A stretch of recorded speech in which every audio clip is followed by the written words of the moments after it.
Over the next few minutes, I'll be demonstrating just one of the productivity tools provided as COTS in the MIMS Graphical Work Design Editor, introduced in Release 2019.1.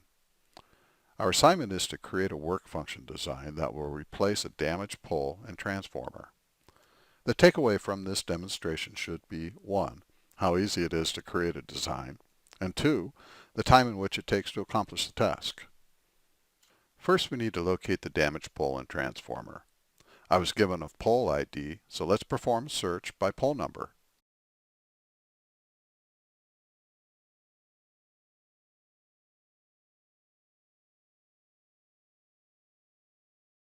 Once we find the pole, let's zoom in to a scale that is suitable for creating a design.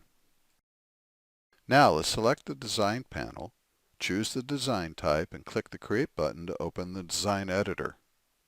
From the Design panel, select the Replace Work Management function and circle the pole and transformer. Note the pole was pre-selected.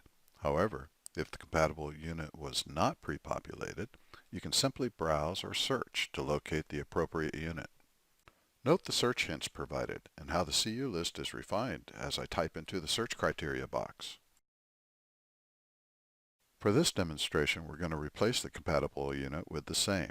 However, there is no restriction that limits me from changing or upgrading the unit.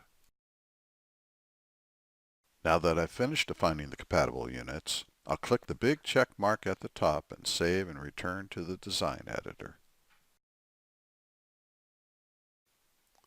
From here, I'll select the Summary tab, where I can view the design work order, change the compatible units, or update the work function and CU attributes.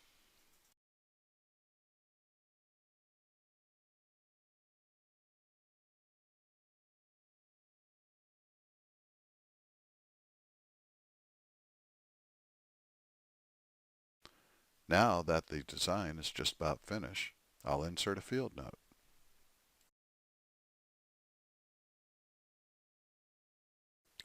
Note how the field label becomes visible on the map as I type. When finished, click the Save button and we're done.